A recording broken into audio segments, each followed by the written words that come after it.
D'accord, il a compris l'ambiance. On est dehors. Salut mon gars Jacques. Le rappeur Tekashi 69 traînait avec un YouTuber un dimanche quand 4 hommes ont fait irruption chez lui, ont pris sa mère en otage et ont saccagé la maison. Tout le monde en Amérique et ailleurs sait que je suis assigné à résidence. Je vais jeter un œil à ce qui s'est passé, à ce que les cambrioleurs ont volé et aux dernières nouvelles de l'enquête.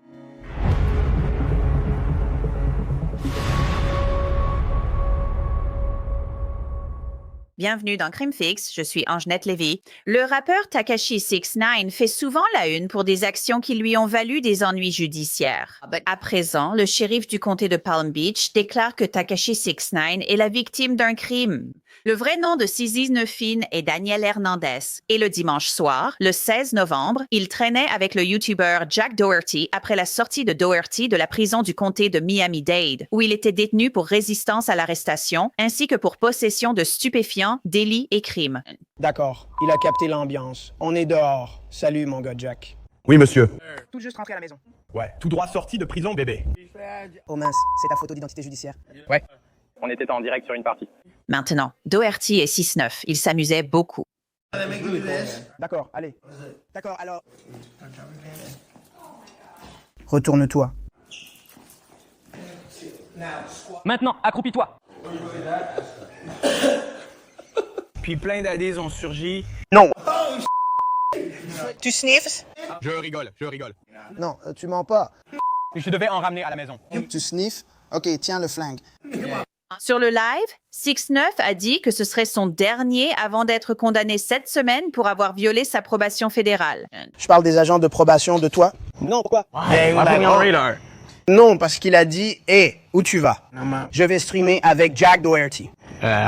C'est pas bon en ce moment. » Non, parce que je dois lui dire où je suis. Mais il l'a approuvé. Est-ce qu'il sait que je vais en prison? Non, je ne crois pas. Oh, carrément. Je veux dire, il le sait maintenant. C'est comment en prison? Est-ce que tout le monde te connaît là-bas? Donc je pense que tu es mon dernier stream. Vraiment? Oui, car je reçois ma sentence jeudi. Danny, combien de temps penses-tu que tu vas rester en... 9 mois, mais le juge peut donner plus ou moins. Mec, je ne sais pas si je pourrais tenir 9 mois. Je n'ai même pas pu tenir une journée, même pas 24 heures. J'étais là, s'il vous plaît. Faites-moi sortir d'ici. J'ai payé 5 fois pour voir laquelle passerait. Sortez-moi, s'il vous plaît. Devine quoi? Pendant ce temps, un événement grave touchait Tekashi 69 à Palm Beach. Des hommes masqués armés ont fait irruption. Regarde. Reste ici en bas.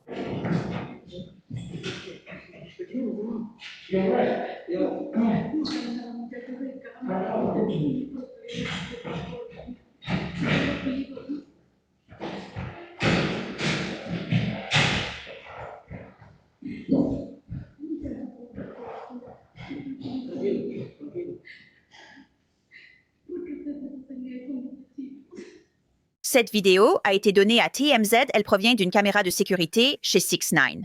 Le bureau du shérif du comté de Palm Beach enquête sur l'incident. Donc, ils n'en disent pas beaucoup pour l'instant. Dans un communiqué, le bureau du shérif a indiqué que des agents ont été envoyés à l'adresse pour une invasion de domicile, vol, agression à l'arme blanche et cambriolage en cours. À leur arrivée, les adjoints ont pris contact avec plusieurs personnes à l'intérieur de la résidence qui ont déclaré que 4 hommes masqués et armés étaient entrés dans la maison avec des pistolets. Ils ont déclaré que la mère du propriétaire avait été retenue physiquement à l'extérieur, tandis que les autres suspects sont entrés à l'intérieur et ont saccagé la propriété. Les suspects ont demandé de l'argent liquide et les clés de voiture. Une recherche avec un chien pisteur a été effectuée dans la résidence, mais elle n'a rien donné. Les suspects sont peut-être partis en véhicule avant l'arrivée de la députée. La mère de Tekashi 69, visible dans la vidéo, a dû avoir très peur. On aurait dit qu'elle portait une robe de chambre. Comme je vous l'ai dit, tout cela se passait pendant que le rappeur était en direct avec Jack Doherty. On peut se demander si ces cambrioleurs s'avèrent que Tekashi 69 serait absent et ont profité de ce moment pour cambrioler la maison. Le rappeur connaît-il les cambrioleurs ou leur voix? Je me le demande et pense qu'il se pose aussi la question. Je fais cette vidéo pour clarifier les fausses informations et rumeurs afin que tout le monde soit informé. C'est un fait. Je suis en assignation à résidence, j'y suis depuis un moment. Je pense que tout le monde en Amérique et dans le monde entier sait que je suis en assignation à résidence. Hier, ils m'ont laissé sortir pour travailler. Les gens, je suppose, ont vu que j'étais en direct avec Jack Doherty. Ils ont saisi l'occasion pour agir. Comme je l'ai dit, c'est moi, donc je comprends que les règles diffèrent pour moi. Mais si c'était ton artiste préféré, ton acteur préféré et que ça arrivait, ils n'auraient aucun point de mérite pour ça. Ma mère a 60 ans. Vous savez tous que je suis censé rentrer à la maison. Vous savez tous que je suis tout le temps à la maison. Je suis en assignation à résidence, donc vous profitez du fait que je ne sois pas à la maison. Vous me voyez en direct avec Jack Doherty à Miami et vous faites ça. C'est nul. On ne reçoit même pas de bons pour ça. Je ne pense pas que quelqu'un respecte ça. Mais comme je l'ai dit, Il est en colère et c'est compréhensible. Comme je l'ai mentionné plus tôt, Tekashi 69, il a déjà eu des problèmes pour avoir enfreint les conditions de sa liberté surveillée plus tôt cette année. En février, il a été surpris avec de la cocaïne et de la 3,4-méthylène-dioxy-N-méthylamphétamine. Les procureurs fédéraux affirment qu'une peine de prison est absolument nécessaire. Ils qualifient Hernandez de récidiviste et affirment qu'il a violé à plusieurs reprises la confiance du tribunal. Hernandez a aussi reconnu avoir frappé un homme qu'il avait interpellé pour avoir témoigné contre son gang. L'incident a eu lieu en août dans un centre commercial en Floride. Lui et son ami ont frappé l'homme, qu'il a reconnu. Et au cas où vous ne le sauriez pas, Tekashi a témoigné contre des membres des Nine Trey Gangsta Bloods dans le cadre d'un accord de plaidoyer qu'il a conclu avec les procureurs fédéraux en 2019. Il a témoigné dans l'affaire de racket contre les membres du gang. Hernandez aurait pu aller en prison pendant des décennies, mais à la place, le juge l'a récompensé pour sa coopération, l'a qualifié de courageux et ne l'a condamné qu'à 2 ans. C'est un gars plutôt chanceux. Et sa chance ne s'est pas arrêtée là. Il a été libéré plus tôt que prévu en raison de préoccupations de santé pendant la COVID-19. Donc, lorsqu'il a été libéré de détention en 2020, sa période de 5 ans de liberté surveillée a commencé. Tekashi 69 était à quelques mois d'être libre, jusqu'à ce qu'il décide de voyager à Las Vegas sans autorisation. Et il consommait de la drogue et faisait d'autres choses qui enfreignaient sa probation. Et ce qui s'est passé à Vegas l'a suivi. Un juge fédéral l'a condamné à 45 jours de prison et 1 an de liberté surveillée. Donc Tekashi pourrait retourner en prison jeudi et il s'y est essentiellement préparé. Les procureurs demandent qu'une nouvelle période de 2 ans de liberté surveillée soit ajoutée, quel que soit le verdict qu'il recevra.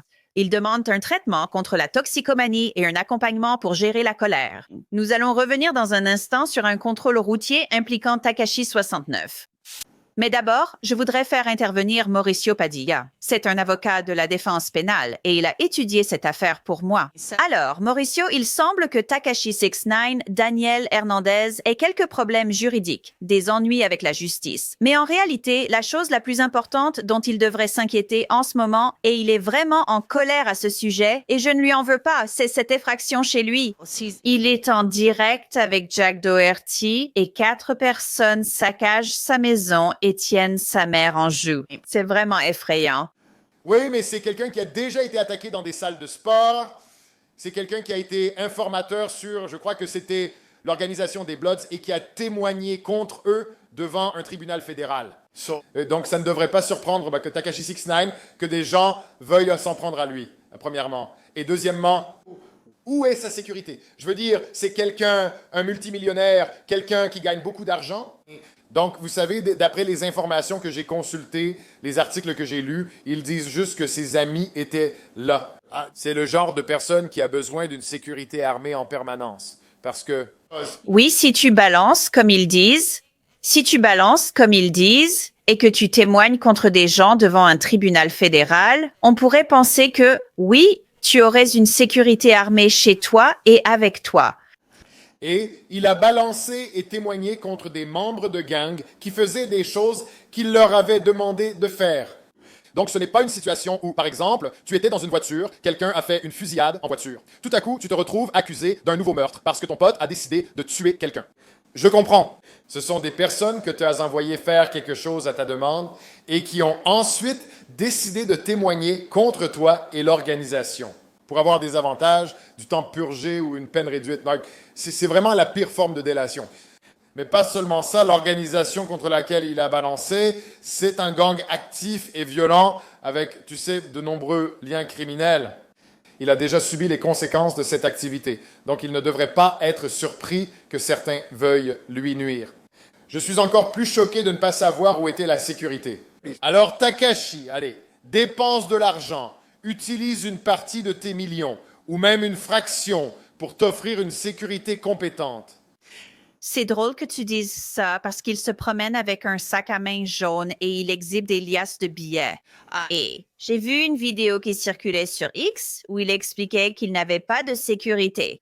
Et ça me surprend vraiment, surtout quand tu laisses ta mère de 60 ans chez toi. Et Dieu seul sait, comme tu l'as dit, qui pourrait lui en vouloir. Aussi, il soupçonne que certaines personnes ont vu qu'il était en direct, qu'il traînait avec ce Jack Doherty pendant le live. Et ensuite, ils vont cambrioler sa maison et sa pauvre mère se retrouve là, debout en peignoir ou je ne sais quoi. Je veux dire, c'est vraiment grave. C'est complètement ridicule. Franchement, Dieu merci qu'ils n'ont pas fait de mal à sa mère. Oui. Mais il a parlé ouvertement du fait qu'il n'avait pas de sécurité. Et ensuite, il annonce qu'il n'est pas chez lui pendant ce live. Ouais, écoute, je veux dire, c'est idiot. Je veux dire, je ne suis personne et même moi, je ne publie jamais en temps réel où je suis parce que je ne veux pas que les gens sachent où je me trouve. Et je n'ai pas balancé la bande et personne ne s'intéresse vraiment à moi, mais je prends des mesures pour me protéger et ma femme aussi. Et la plupart des gens que je connais, quand ils partent en vacances, ne publient pas pendant leurs vacances. Ils attendent d'être rentrés chez eux pour publier parce que les gens savent déjà que prévenir les autres que vous n'êtes pas chez vous, c'est un problème de sécurité. Donc, tu sais, je ne comprends pas pourquoi il se vante de ne pas avoir de sécurité parce qu'il a clairement besoin de sécurité. Et ça ne va pas disparaître, pour plusieurs raisons. Il est une cible facile. Tu sais, quand tu te promènes avec, tu sais, $250 000 de bijoux sur toi, tu es littéralement, c'est plus facile de te voler que de braquer un fourgon de la Wells Fargo. Ou, tu sais, d'entrer dans une banque et de la braquer. Braquer une banque et repartir avec $250 000, c'est un braquage très réussi. Donc, si tu veux y aller, va braquer Tekashi 69 quand il est allé manger des tacos, parce qu'il avait $250 000 de bijoux sur lui. Ça, c'est un braquage réussi. Par n'importe quel, par n'importe quel moyen d'imagination. Donc, si tu insistes pour te balader avec ce genre d'argent sur toi, alors tu as besoin d'une aide professionnelle. Tes amis qui traînent avec toi ne suffisent pas. Il te faut des gens compétents. Oui, tout à fait. Passons maintenant à ses problèmes juridiques, car il va être condamné cette semaine pour avoir violé sa probation fédérale. Je veux dire, il l'a fait plusieurs fois et il a vraiment eu de la chance parce qu'il a témoigné contre ce gang dans l'affaire de racket. Et le juge a été assez généreux avec lui et il a été libéré sous surveillance. Mais, selon les procureurs fédéraux, il a enfreint à plusieurs reprises. Et donc, il a dit lors de ce direct dimanche soir, vous savez, c'est probablement mon dernier direct. Je vais probablement aller en prison jeudi, je vais être condamné, vous savez. Apparemment, il a frappé un gars dans un centre commercial qui le provoquait parce qu'il était, vous savez, une balance et qu'il avait témoigné dans l'affaire de racket. Il prenait de la drogue alors qu'il ne devait pas. Franchement, si vous êtes son avocate, que lui conseillez-vous? On dirait qu'il ne retient rien. Je veux dire, écoutez, quand vous représentez des gens comme lui, je pense qu'on en arrive au point où on ne leur donne même plus de conseils. On leur donne des factures. Voici ma facture, payez-la. Parce que des gens comme lui n'écouteront pas, ils n'apprendront pas. Il y a des gens qui, et j'ai déjà eu affaire à des célébrités, certains narcissiques et égomanes émergent seulement avec la célébrité, alors que j'en ai aussi croisé qui ne sont pas célèbres. Mais quand on est narcissique, égomane et célèbre, c'est comme ajouter du carburant de fusée au narcissisme. Ces personnes-là, on ne peut pas leur dire ce qu'elles veulent, tu sais, on ne peut pas leur dire quoi faire. Elles n'écouteront pas tes conseils. On en arrive à ce point. Je suis sûr qu'il a reçu de bons conseils de ses avocats compétents, mais il n'écoute pas. Alors, qu'est-ce qui va se passer? Quand il ira en prison, il va se rendre compte que toutes ces choses qu'il a faites pour violer sa probation étaient une erreur. Pourquoi frapper quelqu'un au centre commercial? Et s'il y a bien une chose qui est claire, c'est qu'on sait qu'il n'est pas un dur à cuire. Non, allez, tu es Tekashi 69. Tu es genre un rappeur, un influenceur, tu n'es pas un dur à cuire. Et sans parler du fait que, tu sais, même si tu es quelqu'un qui aime se battre et que tu penses être un combattant expérimenté, certaines personnes ne peuvent pas adopter cette position. Et si tu es en probation, je me fiche que quelqu'un insulte ta mère ou, tu sais, à part s'il te touche toi ou ta copine ou quelque chose comme ça, une attaque physique où tu dois te défendre. mais pour des mots, des insultes. Tu sais, tu ne peux pas te mettre en danger juste pour des paroles. Je dis toujours à mes clients que se battre physiquement peut entraîner la mort. Cela arrive souvent. La gifle où la personne tombe et se cogne la tête. À Miami, ça arrive une fois par an, tu sais. Ou, tu sais, le combat habituel. Quelqu'un reçoit un coup de poing, il est assommé, il se cogne par terre et il meurt, ou il finit à l'hôpital. Donc, n'importe quelle confrontation physique peut mener à la mort de quelqu'un. Tu sais, là, ici à Miami, un policier a été tué la semaine dernière, tu sais, en essayant simplement de se battre avec un malfaiteur, et le gars a réussi à prendre son arme. Donc, tu vois, ça montre juste que tu ne peux pas être dans cette position. Chaque combat met ta vie en danger. Je veux revenir sur le cambriolage à domicile. Tu crois qu'ils vont attraper ceux qui sont entrés par effraction? Probablement parce que je suppose qu'ils sont du genre criminels négligents. Ils sont probablement, et de nos jours, et je suppose que peu importe où il a sa maison, ce qui était déjà une erreur, il aurait dû... Takashi est un excellent candidat pour vivre en copropriété. Acheter un appartement à plusieurs millions de dollars où on te contrôle 5 fois à l'entrée et à la sortie. Donc, mais si c'était dans une maison, je suppose que c'était dans une maison, dans un beau quartier. Il y aura sûrement des caméras Ring partout pour voir quelle voiture ils ont prise. Je ne serais même pas surpris s'ils ont utilisé la leur, tu vois, des trucs idiots comme ça. Je ne serais même pas surpris si c'était sous l'effet de la drogue, tu sais. Ces gars font de la cocaïne toute la nuit et ils se disent « Oh, allons gagner un peu d'argent et braquons Takashi ». Je suppose qu'ils sont des criminels maladroits car leur acte semble vraiment bâclé. Je suppose qu'ils vont se faire attraper car ils sont filmés. La plaque d'immatriculation est en fait la leur. Et j'ai déjà vu des choses plus stupides dans ma vie, mais ils auraient pas pu utiliser leur propre voiture avec leur propre plaque. Ou ils se feront prendre car ils s'en vantent, en parlent ou publient quelque chose. Toutes ces choses-là, je suppose qu'elles vont mener à l'arrestation de ces individus. Nous resterons vigilants. Merci beaucoup, Mauricio Padilla. Oui, merci beaucoup. Merci de m'avoir invité. Regardons à nouveau les images de la caméra corporelle montrant Takashi 69 arrêté en août 2023. Comme dit plus tôt, les adjoints du comté de Palm Beach l'ont arrêté pour une infraction routière. Voici tous les papiers. Permis de conduire et carte grise. Je ne sais pas lequel. Plaque d'immatriculation. Carte grise. Prends ça, c'est la plaque d'immatriculation. Donne-moi la carte grise et l'assurance.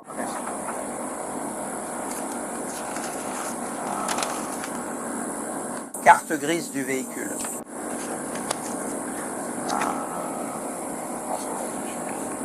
Non, l'assurance doit être ici.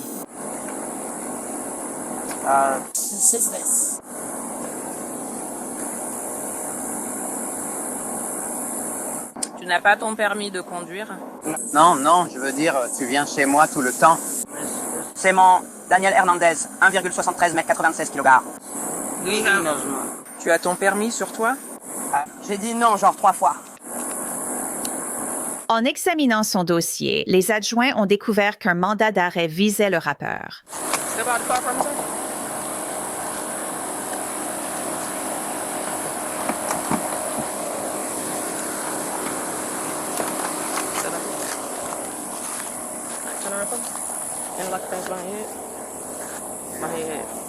Un mandat pourquoi? Ne croisez pas les doigts. Écartez les jambes, pour moi. Écartez les jambes 1 minute.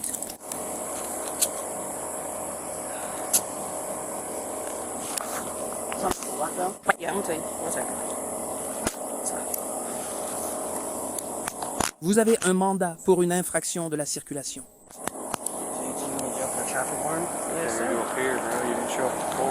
Je ne savais pas ça. Quand? Pourquoi? Je suppose que tu as reçu une amende ou quelque chose comme ça que tu n'as pas payé. Il est recherché pour un mandat lié à la circulation.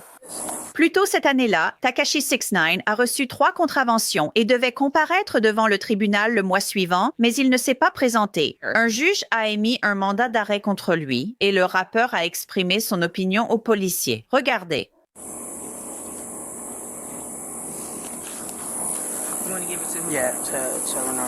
Yo, donne à Yaline et ramène-le à la maison. Yo, dis à mon frère, où vais-je? La police a placé Daniel Hernandez à la prison du comté de Palm Beach et il a été libéré après avoir payé une caution dans ce cas-là. Mais en ce moment, l'attention est portée sur l'invasion de domicile chez Tekashi 69. C'est vraiment le gros problème. Nous vous informerons de la suite. C'est tout pour cet épisode de Crème Fixe. Je suis Angenette Levy. Merci de votre présence. Je vous retrouve ici la prochaine fois.